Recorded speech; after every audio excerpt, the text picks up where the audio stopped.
as in people who are charging a certain amount, that perhaps it's not worth paying them that amount, and you have to structure a film accordingly.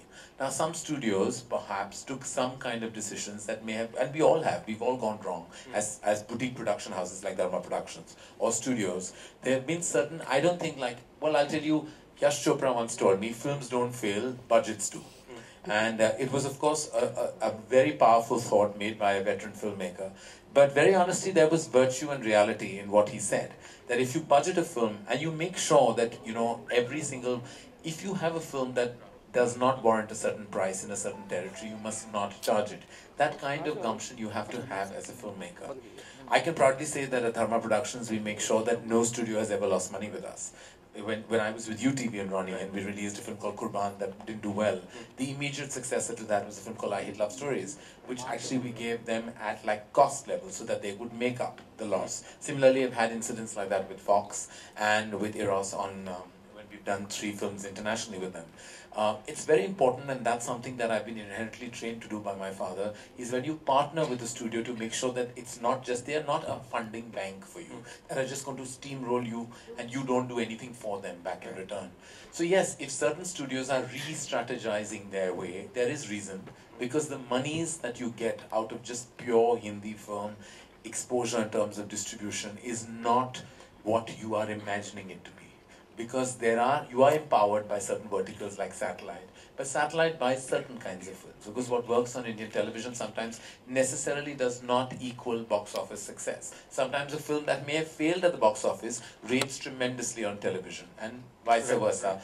It's happened, like statistically I'll tell you, there are films of mine like say A Student of the Year that does a 70 crore net at box office but has a 4.4 rating on television, whereas Ye Jawani Hai Diwani does 180 crores at the box office but does a 3.2 at the television. So there is no logic.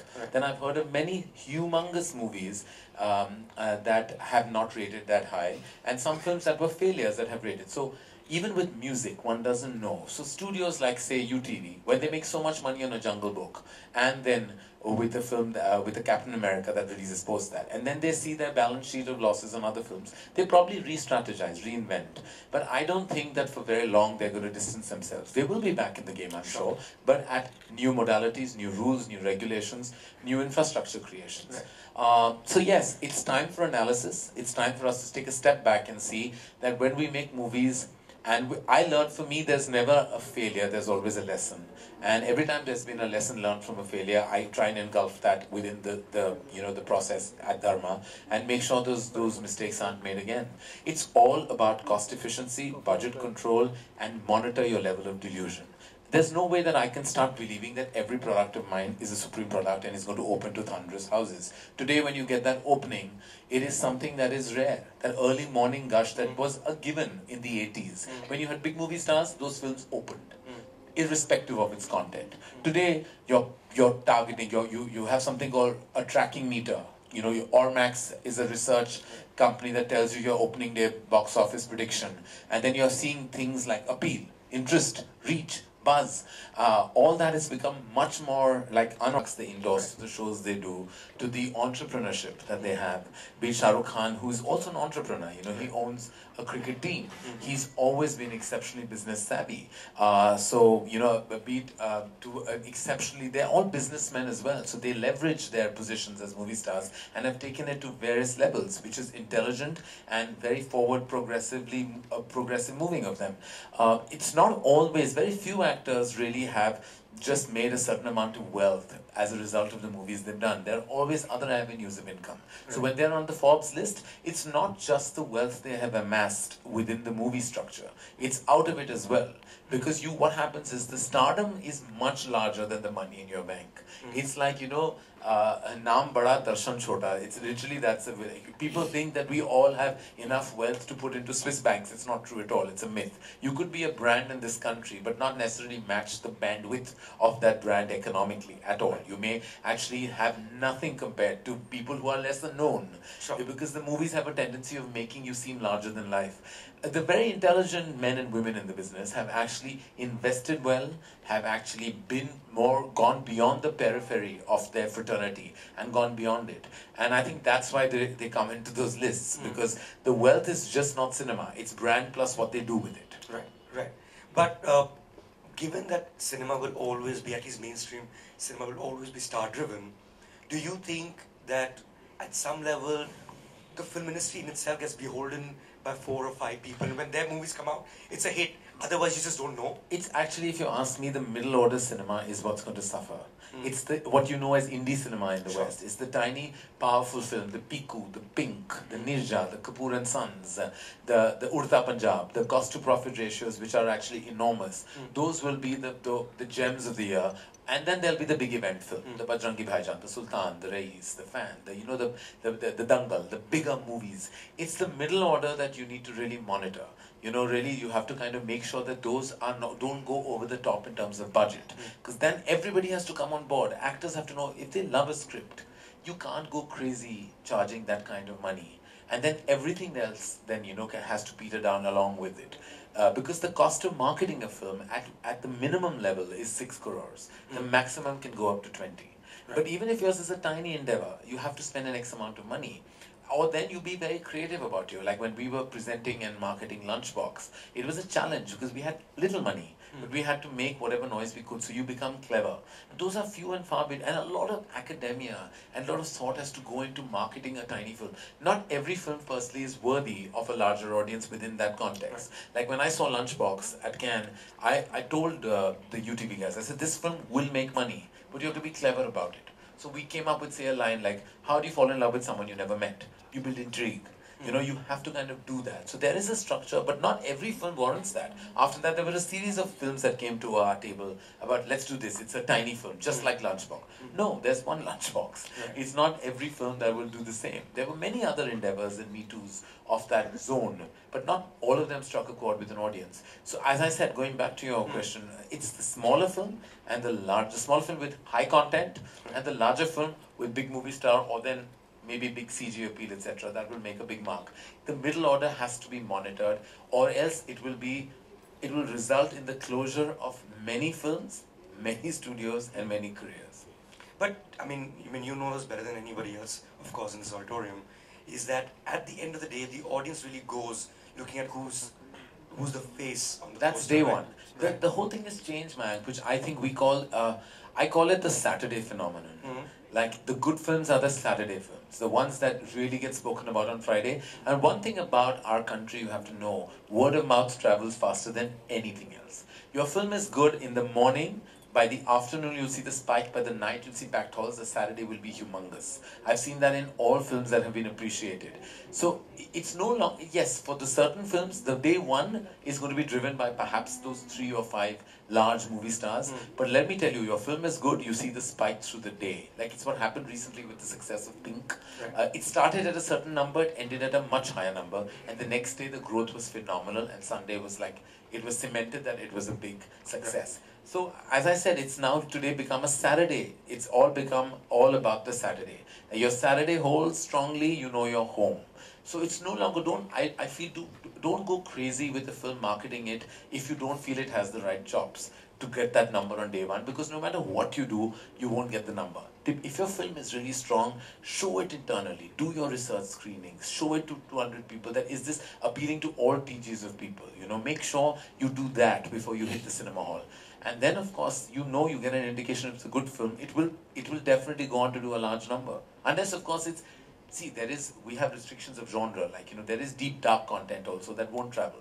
But elevating film, all the films that have done well, actually that have been tiny, if you notice there's a certain sparkle and happiness to them eventually. The deeper, darker films do kind of have a restriction eventually. We are not a country that is very accepting to dark genre. Period. Those don't cross a certain number. No matter either it's a Raman Raghav or Urta Punjab, there will be a restriction eventually, because darkness, grey areas of relationships, or just generally gritty dark themes, don't meet with a favorable audience. Right, but I was talking more in terms of investment in human resources, as it were, or investment in movie stars, as it were. What happened? Names, but they remain the top guys even in 2016. Like, was there something that the film industry did not consciously invest in to create brands from then till now? It's actually, the thing is that these men have gone through their own ups and downs with their Sure. careers. They always have. But they've built an equity from a time that is very tough for the younger generation, because they built an equity in a time when footfalls were very high, where people knew them. So their generation went on to produce children who loved the same stars. And then the footfalls fell. So these younger generation movie actors do not have the pleasure or the privilege of those large numbers that these stars that were built in the 90s and the late 80s had. Shah Rukh Khan came up in 91, Amir Khan in 88, and as Salman, I think, in 89, with Maine Pyar Kiya. 88, 89, 91. They had a decade heads up of building an equity, which none of these actors today, these numbers have not been seen. The number of people, you are made a big star by the number of people worldwide that have seen your movies.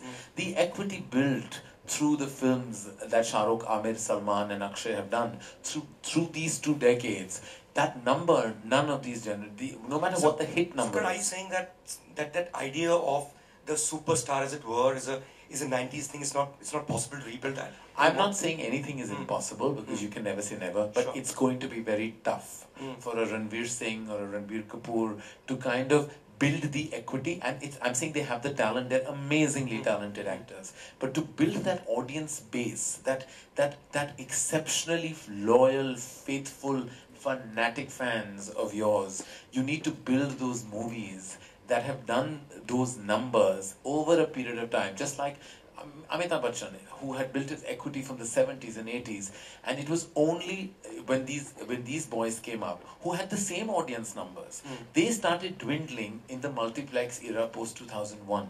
Those numbers started reducing considerably with the advent of plexes, and when single screens were slightly diminished as a result of the plex audience, which means the pricing became more expensive, which means because of economic factors we lost a very large audience. So there's a whole section now that used to watch movies in the 70s and 80s and the 90s up to mid-level 90s. They don't watch movies at all anymore. They come out once for like Bhai's film is out, and they'll come out on Eid and Diwali in stormy numbers. There are huge amount, and the other thing is, the time factor is something like the biggest superstar in this country, according to me, is still the national holiday. That is the biggest superstar. We have mega stars. Salman is a mega star. Shah Rukh, Amir, humongous stars. But that combined with a national holiday is an unbeatable combination. Because we're still a country that has so much happening in our lives. We're fighting urban angst every day. You're fighting your career crisis every day. You're fighting your own family issues every day. We're very involved in our zone. That happens in a country such as ours. It's only that national holiday and that Sunday where we feel that we can really get out to watch a film. So it's the biggest superstar, I believe, is the national holiday. But I'll take you up on the single screen and the multiplex, and that happened in the 2000s. Distinction, as it were? Look, there is films that are very, you call it the high urban film. Then you have those where the lines are blurred.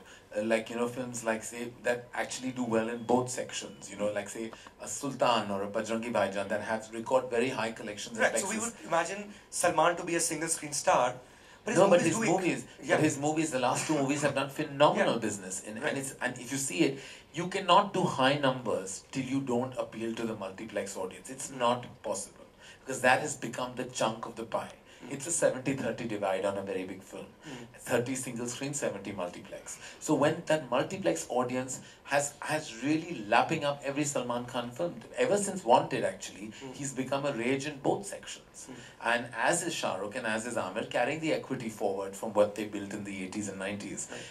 That combination is ridiculously unbeatable. And these younger boys, I can tell, and right up to now, if you see even today, we're in 2016, 2017, 18, you still have the big festivals blocked by the big boys. So it's almost like there are obstacles for like these younger kids who are also not any young anymore. They're all in their 30s. Right. So it's going to be very difficult for them to build that equity in this country, because they just don't have the support of those humongous numbers. It's like those guys who were young in the 80s, produce children now in this generation, and they're still loving Salman Khan and Shah Rukh Khan as much as they did then. The kids automatically start loving them just by, then they build their own love for, like, say, Varun Dhawan or Ranbir Kapoor or Ranveer Singh or Siddharth Malhotra. They build that equity, but that love has to come in humongous numbers. It's all, if you really academically analyze it, it's a number game. It's just the number of people that have loved are much more than they are loving today. But even then, so you as a producer, Karan, you invested in 3 people, you decided to put your name onto a film. It was very clear to everyone exactly why you're doing it, because then you created 3 new stars to give face, big Rest faces. assured, I Yeah. did it more for myself. Sure. I did it because I felt I wanted to make my youngest film at 40.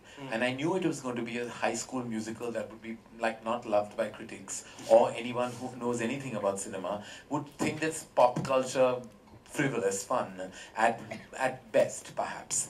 I was very aware of it, but I needed to make my youngest film because I had done My Name is Khan and Kavi Alvida, which were slightly heavier themes, and I felt I needed to be relevant to a younger generation. It was a calculated move at my end because I felt like kids who were 12 and 13 and 11 didn't know me as a filmmaker, and I felt that if I need to survive for the next 2 decades as a relevant filmmaker, I need them to know who I am. So Student of the Year was a franchise created to connect to the kids, which is what I did. And I didn't dumb myself down because I love that kind of zone. Like I love song and dance and happiness and great looking fun people feeling. And I just felt I needed to feel young to make this young film. I did it. I did not do it to launch their careers and do it for them selflessly. It was a selfish move.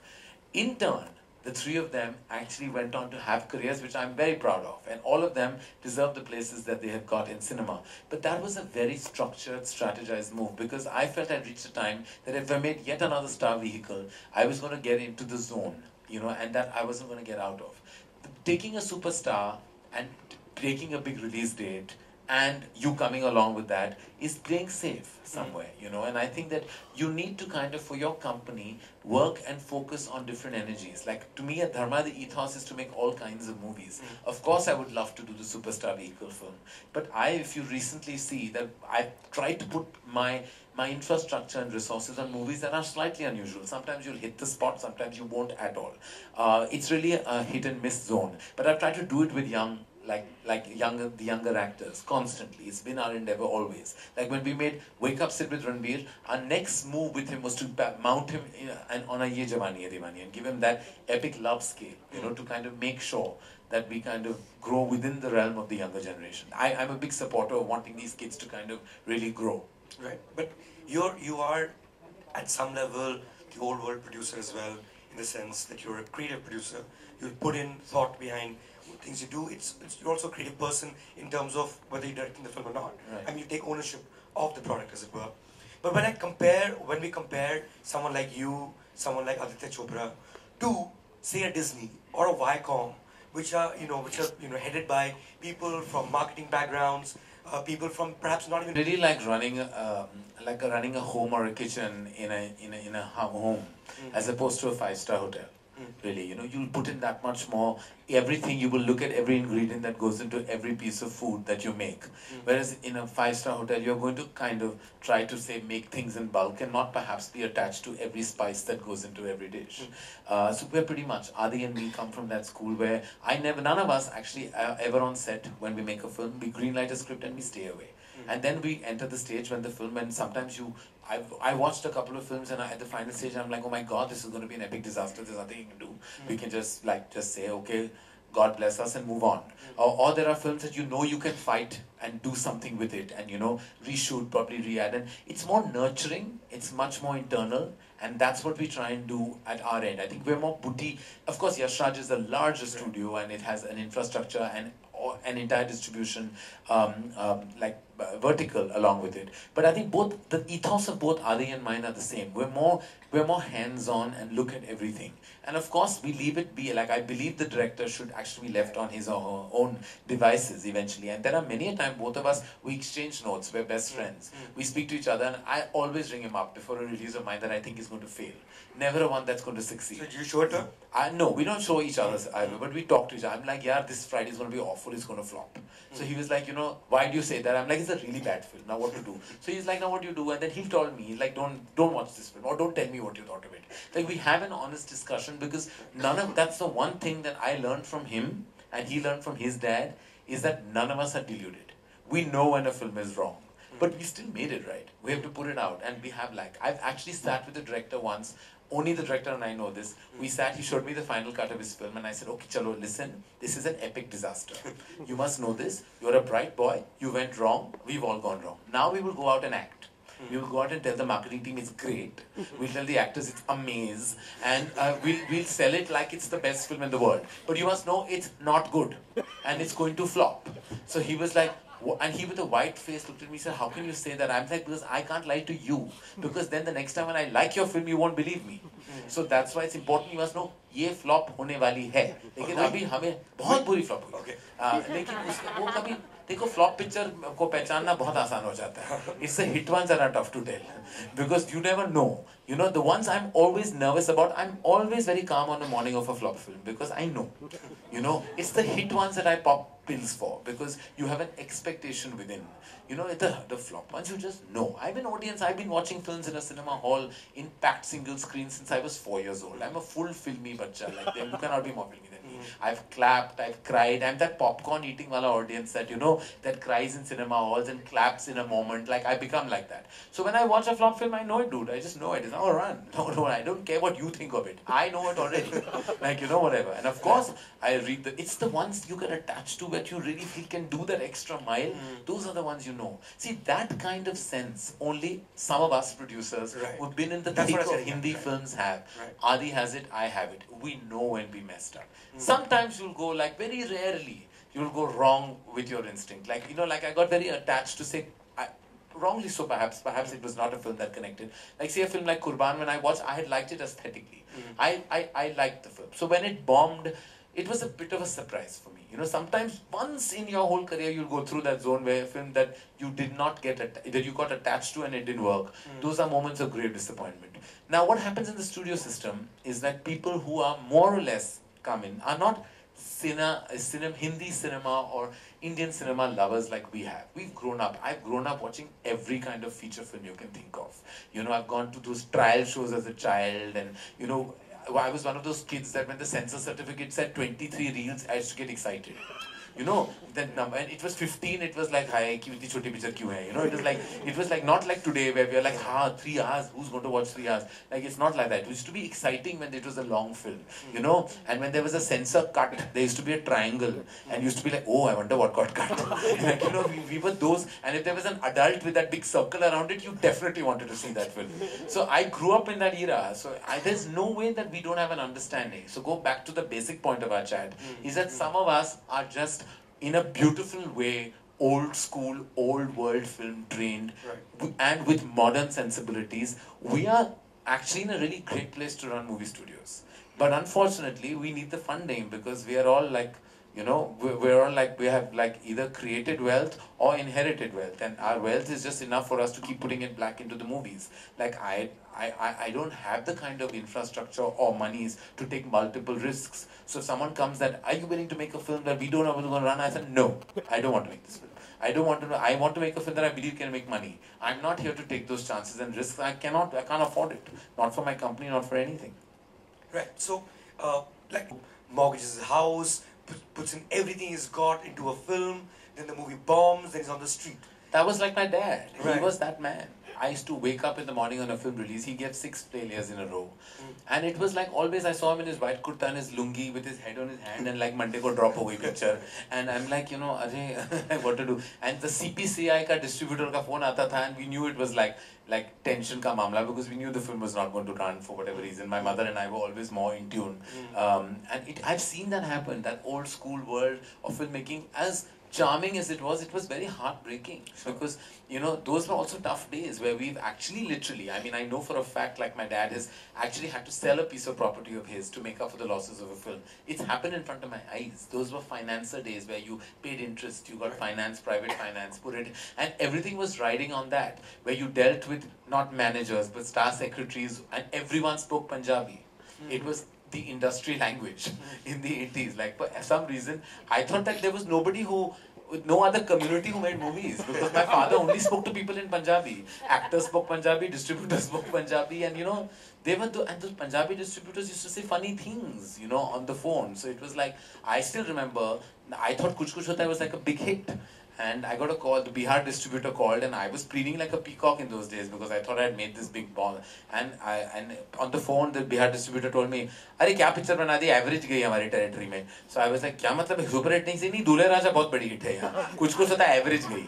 I was shattered. I said, I don't know what this Bihar distributor is talking about, and I put the phone down. But it was a reality. It was like, today, who knows what we don't even see a territory-wise breakdown. Now we get the figure, like the whole box office figure. So much has evolved and changed, and you could say, Mayank, that some of the charm and the old school world has been replaced by the excessive corporate nature of our movies. But it's the order of the day. It's just like we don't have celluloid anymore. We're digital. Right. So now we're corporate. But does it change things though, where you're so hugely invested in a film, rather than when you are a corporate firm and so what if it doesn't do well? You could just switch jobs. But that's them. It's not us. And So you think that could be one of the factors of the decline, as it were, or at least a slowdown? I would like to believe that everyone invested in movies has a passion for the product they're attached to, and I believe that the corporates I deal with, like when I deal with the team at Fox just now, I think they're also, we track a film on a daily basis, I feel they're all exceptionally passionate. It's strategy that needs to be adopted, and I think everybody has to just now make sure the budget of a film is in control. Once you have that, there's no way that this industry can't maintain its strength. It's the budgets and the ridiculous investment that is being put into a film that may not have a large eyeball audience. Like, you have to be very, very clever about those things, and not fall prey into just big names, because there is no guarantee that big names equal big success. You have to be, it's also the theme of film you have to look at. Holistically, you have to look at a product and say, does this film have the bandwidth to do that number if this is what we're investing in? You need strategy, you need your resources to be intelligent about that kind of strategy, so you need to do that. You will lose money, perhaps, in movies, but the losses should not be so monumental that you'd want to shut shop. But back in the day again, and up until, in fact, even 7-8 years ago, Karan, I mean, if a Spielberg movie came out, none of you would care, right? It's okay, fine. Some Hollywood movies coming out. And suddenly, like for instance... Will not worry us. But Fast and the Furious will. But did it worry you? Would it have worried you? Say, no, not at all. Not at all. Because, so as I said, changed, right? the multiplex, the audiences, the lines are totally blurred. The thing is that that we have stopped. A lot of our content has become Me Too of what they do. If we updated our storytelling and made very strong thematic films that were actually not borrowed or Me Too versions, but created our own content, we can make our own Lord of the Rings. We need to make it our way, keeping our enormous culture in mind. We can make our own love stories with its own organic issues and problems. The thing is, what happens when we start emulating, then that's when you start losing an audience to better products of the same genre. You have to maintain, and I'm saying it progressively. You can, when you make a Piku, it's an amazing indie film. It's outstanding. It retains its inherent value system or the culture of our country and does a spin. I mean, come on. We all know that, constipation is a big problem in our country because of the food we eat. But look at the spin-off on that film. Like, it's just amazing when you see a film or when you see a film like Nija, which is a true biopic of a person of our land who was fought a brave story. These are examples. None of these are Me Toos of anything you've seen anywhere else.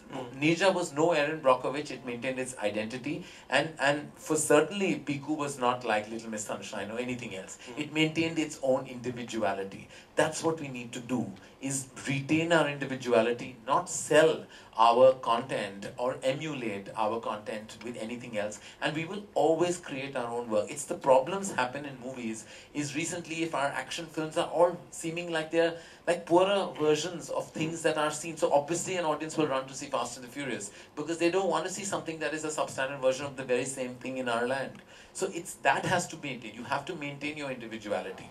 And the only time countries in the world have actually fumbled and failed prey to Hollywood is when they lost their own essence. In world cinema as well, be it French, Polish, German, everyone. I mean, they lost their essence. They started doing things the Hollywood way. Hollywood came and took over. See, Hollywood has the bandwidth. It has the infrastructure. It has 100 years of history. They are very capable of taking over you till you maintain your own strength. We have such a large commercial base and such a large domestic faithful audience that we should in no means lose our individuality. But if you were to, for instance, make a film that would be a Hollywood blockbuster prototype, as it were. You obviously can't, because the numbers or the kind of scale that Hollywood can afford, nobody in Andheri can, or India can.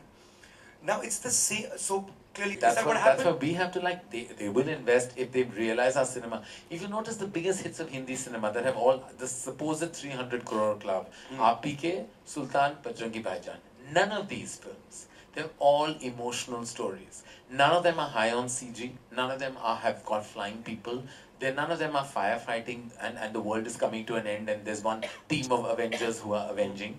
All these three are emotional dramas that are rooted in the culture of our land in terms of emotion, and they have all done 300 crores plus. Because these are now more power to that content, and more of such movies have to be made on larger scales because they are not Me Too's. That's what works. So that's what we need to start doing, is basically go back to the core content. Writing needs to be empowered. So much needs to be done. We don't need to we don't need to do what they do. They're doing it phenomenally well, but they can't do what we do.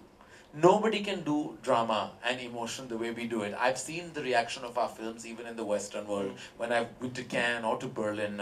Like I remember 2001, I mean this is of course strange now. I remember we were showing at the Cannes market, we showed Kabhi Khushi Kabhi Gham.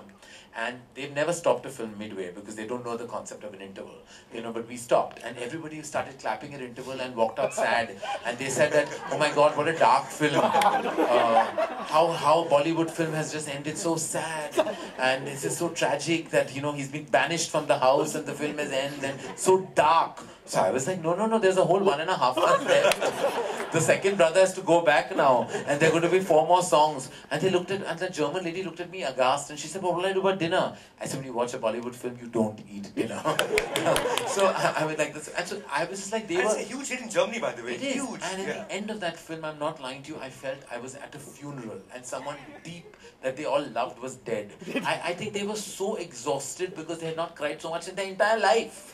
As much as they cried in those 3 hours and 32 minutes. And they were just transfixed by the emotion. Because everything in their cinema is so subtle. But we come and yank your souls out.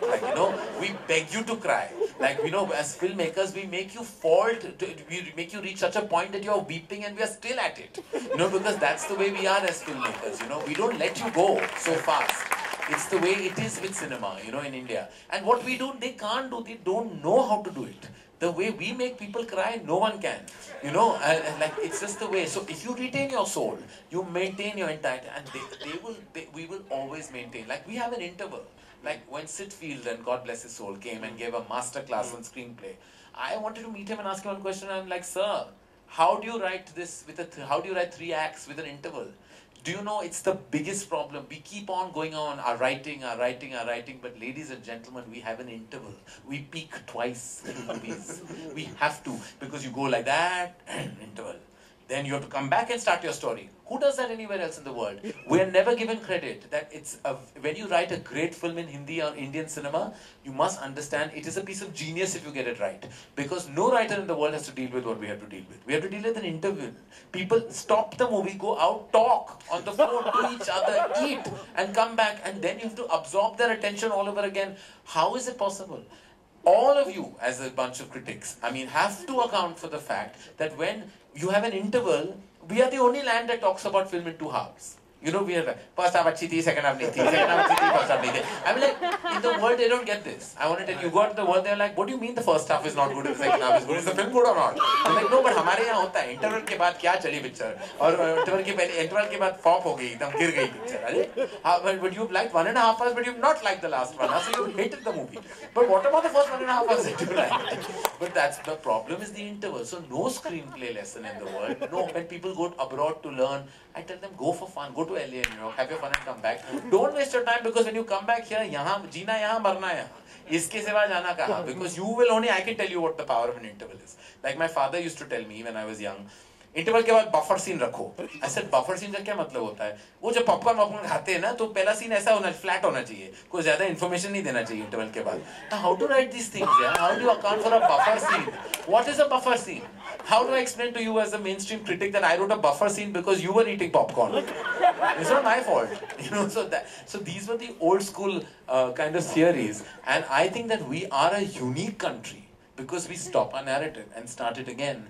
And now we do it to Hollywood films as well. I feel sorry for those Hollywood filmmakers if they ever saw their films at a PVR or at a fun, because they'll stop the movie wherever they want and then start it whenever they have to. You know, it's wonderful. Only we do that in our land. So at some level, do we see a return? Huh? There's no return of that producer. They are probably not existent right now and probably don't have the bandwidth. I don't mean those same people coming back, but the model. No, they are not coming, they're dead. They can't come back. They are all dead. We have to, at our ground level, make sure that we kind of, and I'm not saying we have to be progressive, as I said in content, it's all we need to do, Mayank. It's simple mathematics. Your budget has to keep in mind the genre of film and the extent at which it can do. It's a simple stroke of paper you write down. Your recoveries of music, overseas potential, India potential, which you must take an average recovery number, a satellite number, and now a digital number. Then spend accordingly, pay accordingly, put riders on payment if you want a big star who loves your screenplay, should come along, just like the way it is in the West. You have to have, it has to be an inclusive exercise now. You have to sit down with a great script, go to good actors, and pretend they're not movie stars. Because today, every time you set up a project, it's going to fall flat on its face. If I overpay anyone who's not giving me the eyeballs, how am I going to make sure that the studio makes money? If I'm borrowing studio money, I bloody well make sure that the studio makes money. It's my job to do that. Otherwise, I will be wiped off and vanish. So when I have Fox money with me today, I have a wonderful deal with them. Every single day, I make sure that that I work towards them making money. It's only then that I will feel empowered. So the responsibility on the producer is tremendous, and he or she has to take that responsibility. We cannot look at studios as sheer banks that are steamrolling money for us, and we cannot be accountable. That is ridiculous. If I built a bungalow and they left their job, I should feel completely shitty about it, and I refuse to be that person or producer. I'll never be. But you know, the old world producer, as you said, what is it that you do that you are everybody's buddy? I'm just available and accessible. I mean, you know, I think much ado about nothing, Mayank. You can't take yourself too seriously in any job. You could be president of the country, and I think you should not take yourself seriously. What I do is a job. I owe my accessibility to my fraternity and the people within it, be it members of the media, or be it, as much as I can, I'm accessible. I mean, that's the only thing that I can do, because people need people. We need each other for us to survive within the domain.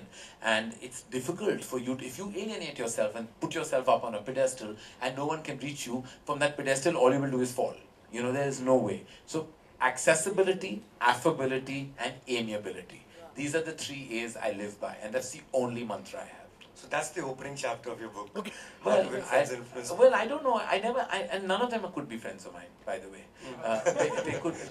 They could be healthy acquaintances. Sure. Because friends, you don't make friends and you don't make family that easily. Friends happen to a period of time. But being nice and being cooperative and just being a member of the fraternity without any trappings, I think is just the way. And I don't take myself too seriously, because I know if I have a success today, I'll have a failure next week or next month, and that should not take away from who I stand for as a filmmaker. You'll go through your ups and downs, but doesn't mean if you're on an up, you behave like, you know, you're superior. A feeling of superiority is so stupid and so last season. Like, I feel like it's just not the way to be. When I see certain filmmakers or actors on that zone, I feel like it's so short-lived. Because, you know, it's the biggest names in the world and in our industry are the ones that will actually call you immediately when they have something. They will call you. People in between won't call you. Like, I've learned this when I've seen people, like someone like Yash Chopra, who was like a father figure to me. 7 in the morning he has to get his call for anything he wanted. You call Mr. Bachchan, he'll call you back. The greatest people in the movie industry are the most accessible people. It's the middle order who don't know where they are, the ones that actually are the ones that you'll never get a reply from. You'll then send them incessant text messages and there'll be no reply. And those are the ones you know will not last forever. Speaking of last season, what we're looking forward to is the... It's just another season. Yeah. We haven't created many more stars to have, so there's nothing new. It's me. It's the same lot? It's the same lot in different combinations. Luckily, they have new enemies, lovers, and controversies. So that keeps changing. Nothing else is going to change. I can assure you, when people say, what's new? I'm like, nothing. I'm older, they are older, and they just have more combinations to deal with. But it'll be as fun, it always is. I mean, Coffee with Karan is what I do as a hobby that pays really well. it's somehow that Coffee with Karan and Fox are my two funding studios. Are you starting with Fawad Khan? No, I'm not. I haven't yet reached the combination. There's been a lot of conjecture about that. But no, we're zeroing in on our episode 1. We'll announce it soon. Super. Questions from the audience? And you know what not to ask. You should be clever enough, because you will get a silent smile and have Mayank say, please could you restrict yourself to questions relating to the topic of discussion.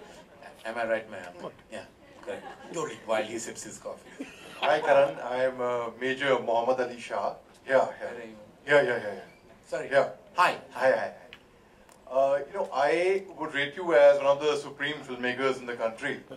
And me coming from a theatre background, I want to know, as a filmmaker, does theatre appeal you as well? I have a great regard for talent on any platform. I'm not much of a viewer, and I have to admit to my, I would say my own unhappiness, that I haven't watched much of theatre in India. It's simply because I've just not been able to and I say making no time for it would be actually demean the amazing, I think, talent that is on theatre.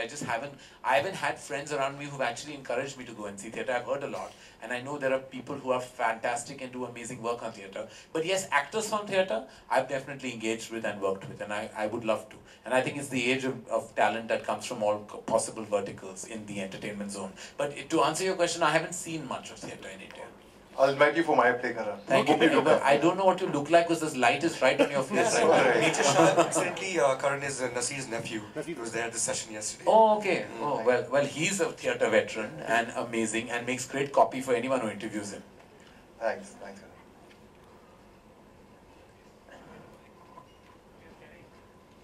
You can just... I can hear you. Yeah.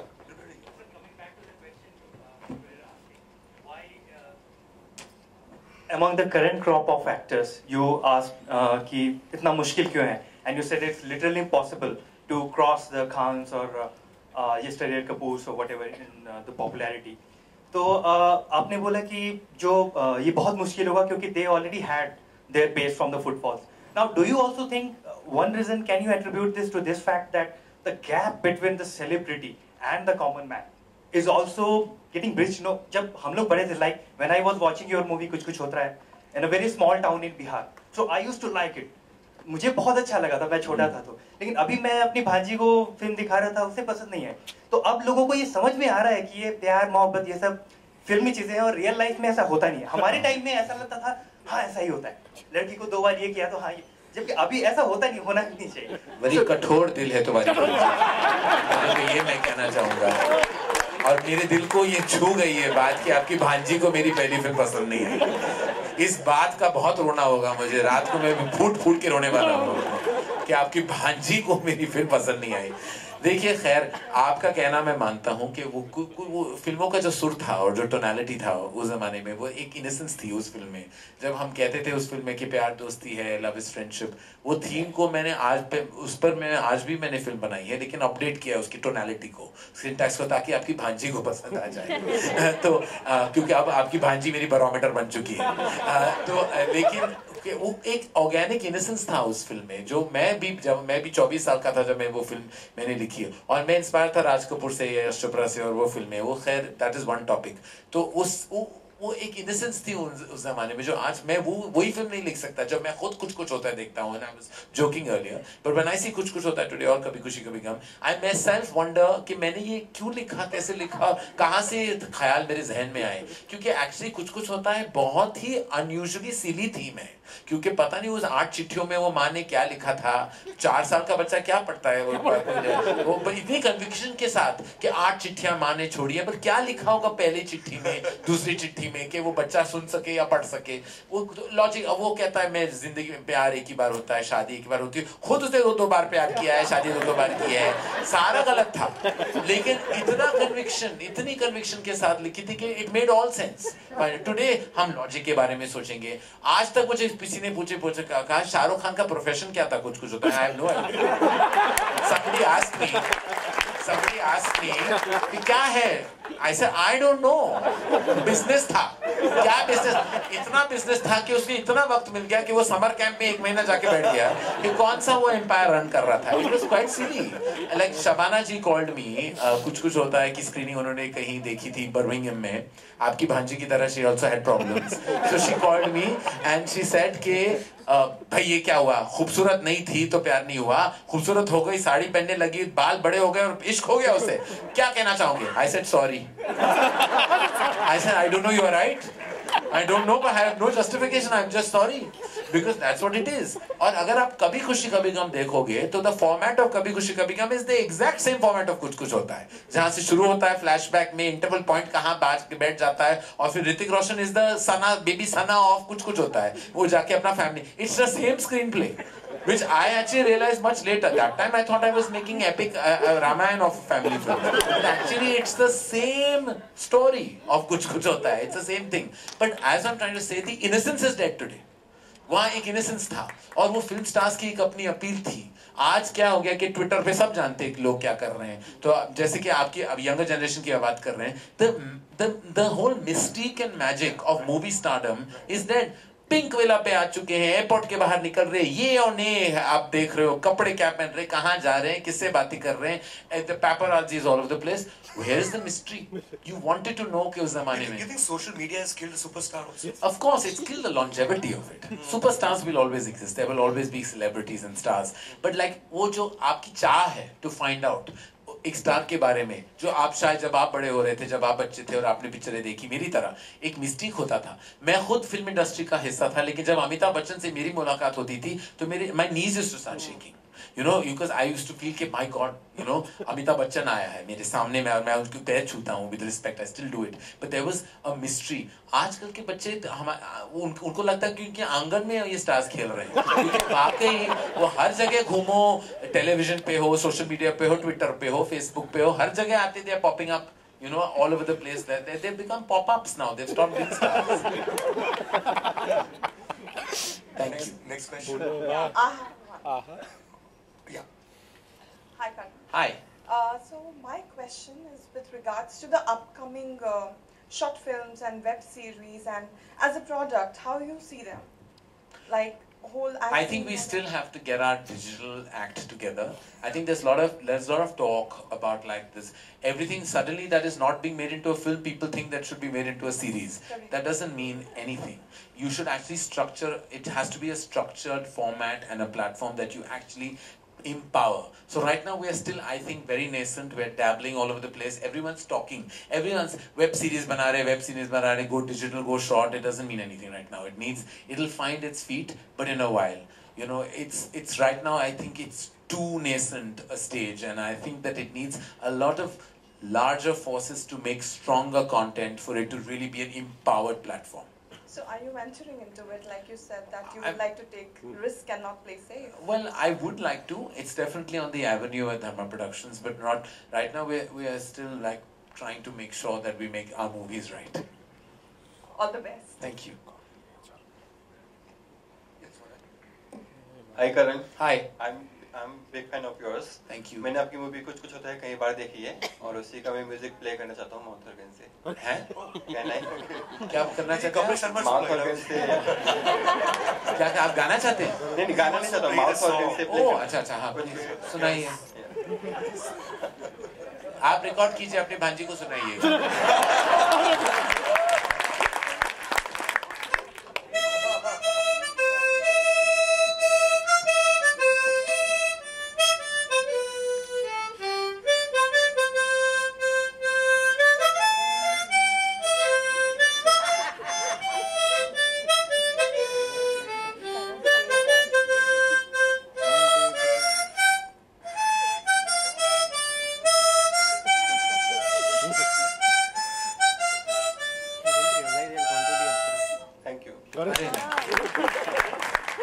Thank you. Karan, do you see songs ever being modified or even leaving our films in the way we've known them? Like Shahrukh did. I never want to see a Hindi film without a song. I mean, I'm obsessed with Hindi film music. It's what I grew up on. It's what I attach my memories are all song related. For me, I won't know how to make a film without a song. And if I did, it would be, even in the very short film I made in Bombay Talkies, I had music in it. It's deep into my DNA as a filmmaker. I don't want to go without a song. I never do. So I just know does a that... song play before a script comes to your mind? No, sometimes the situation lends itself. Today, of course, we're all being very clever about justifying why. Like say, in Ae Dil Hai Mushkil, Ranbir is a singer, so that's why he lip syncs. You know, now we've applied logic. Right. But I don't know how to shoot a film without a song. Like, I'm obsessed. That's the only music I listen to is Hindi film music. I know nothing that's happening in the world of Western music. I hear that only because I want to update my skill as a filmmaker who's making relevant music in today's times. But for me, music is the soul of our films. Right. Next question. Hi Karan sir. Hello. First of all, I would like to thank you as you have entertained every one of us for over years. Thank you. I would like to ask you that as you told you have grown as typical filmy child. Did it ever came to your mind that you should be an actor rather than a director? Yeah, it came to my father's mind first because, you know, all papas and mammas of our country, they all think that their children are great looking. So he used to look at me and say that, "Arey, puppy fat hai, chala jayega, tu hero ban ja."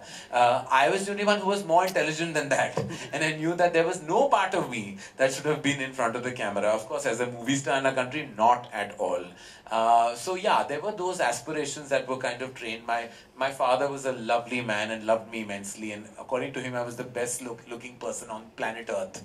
But then he was my dad, and he had no objectivity at all. Fortunately, my mother... He wanted to till I was afraid that he would really, and I was like, you know, and my mother was always shifty when he would say it because she didn't want to break my heart and say, "No, Karan, you can't be in front of the camera." And he used to say, I was about 200 kilos fat, and he said, "Puppy fat hai." I mean, you know, what does he mean? This is the death of most children when their parents think their obesity is puppy fat. I mean, I was not. There was no puppy fat. I was the entire like the whole like I was like huge, but he was like, "You're so good looking. You should be a hero." And there was no part of him I believed because I knew what the mirror told me, and I knew that there was no truth to it. But when I see many other people who come into movies, clearly they listen to their parents, and I didn't. But you're a legend actor now. I mean, you've done a proper full-length role. Listen, I'm a really sad actor because after my disastrous debut, as in the film didn't work, I've not even got one offer. And I mean, like, I'm not even one that I could say no to proudly.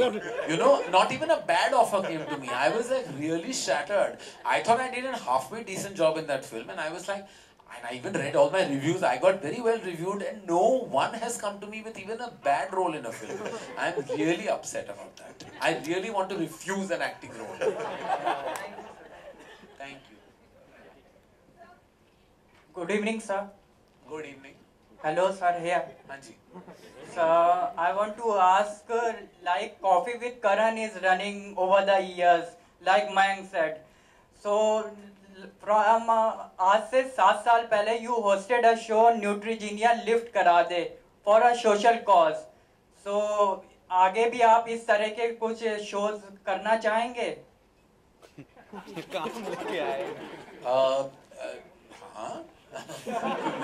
मैं क्यों नहीं करना चाहूँगा social cause का show? अगर offer आ गया तो कर लूँगा. If they pay me, I'll do it. No, I'm just joking. Of course, नहीं, मैंने वो lift करा दे मैंने किया था. It was a Yashraj show, and it had a terrific message, and I haven't been offered anything after that in that zone. Last 2 questions, huh? Yes, thank you. I want to ask, do you find competition from regional cinema, and if yes, why don't you make regional cinema? I feel I should make cinema that I understand. Like, I feel like I should never dwell in a language that I don't understand the syntax of. While I am amazed with the rise, and more power to, like, say, Marathi cinema, which is phenomenal. Like, I was blown away by the sheer brilliance of Sairat when I saw it just now, and I was like so proud sitting and watching like a film which was so compelling goes on to do this kind of business. I'm like, more power, and I hope that all the cinema. I'm a big fan of cinema, my dear. So be it from any language, I will watch it and enjoy it and relish it. But to make it is an art form of its own, and I would never want to be just a business model just because, like, if the cinema has a large audience, I won't do it because I personally don't understand the beat of that language. Like, I need to know the beat of it. Like, that's why I'm uncomfortable making even an English language film, because that's not the syntax, though I speak it. And it's my thinking language, but I still don't understand how to do it. Like, I won't be able to. Like, that's why I will always only direct Hindi language films. I have no interest in making English language movies. I love the Hindi cinema that I grew up on, and that's all I ever want to do. As a producer, Karan, do you see, say, the rise of film like Bahubali? You know, it just came and it shattered all records. Yeah. And then you see a film like Sairat, which almost touched 100 crore. Yeah. Do you see that as a new place, new avenue in terms of competition? No, well, you already have Hollywood. Well, it's definitely a rising industry, and of course, to immediately view it as competition would be again nascent. Sure. But it's fine. Like, Bahubali today is a threat to any huge Hindi film. Nobody will come with it. Bahubali is a huge film. It's emerged as one of the largest movie experiences of Indian cinema, and more power to Rajamouli sir. I mean, who's actually gone, like, literally given a large section of his life to that film, and that's why it deserves all that applause. And I mean, I don't know a single person who doesn't want to watch its conclusion. I mean, it's like, it's beyond exciting, that film. I mean, I know when I watched the first part, and though we were presenting it, I was sitting there like an avid cinegoer fan. Like, when I hugged Rajamouli, I felt like, forget any big filmmaker in the world, Rajamouli is my man. Because he made it, and he showed us the path, and that's amazing. Expecting 1,000 crore, by the way, from that film. Is that true? Sorry? Not even the limit. I mean, for that film can do anything. Because it can just, who knew what the first was going to do? You know, so you never know where it can go, where it can land. One last question. Hi. Okay. My name is Shadab. I really liked the movie Kuch Kuch Hota. I don't know why you said you did not like this movie, right? No, I liked it very much. I was talking about performance. I just don't get me wrong. I didn't like it. My question is related with the topic, because now all the studios are getting shut down. But you, Aditya Chopra and Sajid Nadyar, those people have family background in the film industry. I think those people are really working hard, and they're choosing script very carefully because they have brand name with their family. Because of that, you people are being successful.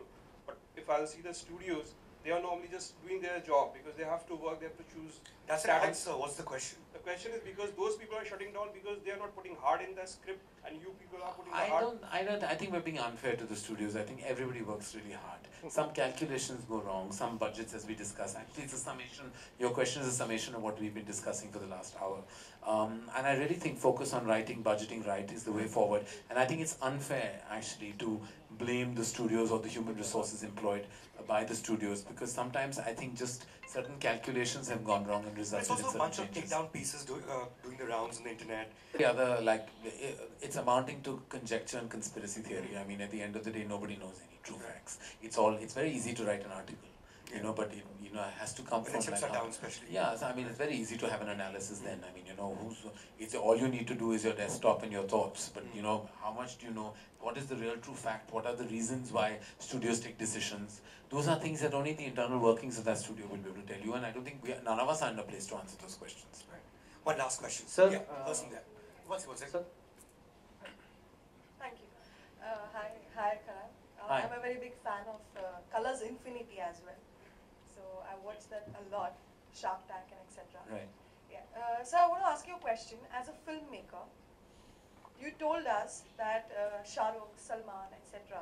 they have bigger popularity, and Dhawan or Siddharth and Ranveer, they're not getting it much because of the generation and the rest of it.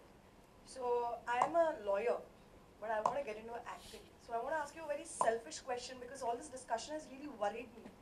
That if I want to get into the film industry, I'm not even the Dhawan or the Kapoor or the Ranveer Singh.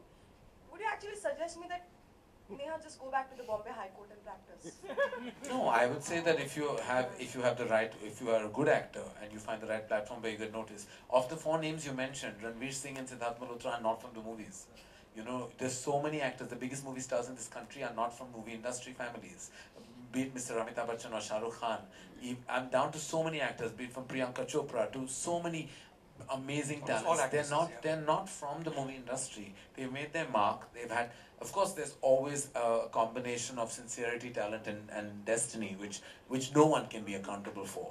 But I would say that definitely at the end of the day, if you have the talent and you have the right adequate platform where you get noticed. And when I talked about Varun and Siddharth and Ranveer, I said they're all immensely talented, amazing movie stars. It's just that we were comparing them to the equity built by the stars who had like a heads up from the 80s and 90s. I would say being in the movies is a gorgeous place even today. It's the best place in the world. Where else can you sing, dance, laugh and cry and still be at work? So, I mean, follow your dreams, but give your dreams an expiry date. That's what I wanted to know. Thank you. So I think we're winding up. So things I've learned is Colors Infinity. That's what you're associated with. For more news and gossip, don't forget to subscribe to Bollywood Helpline.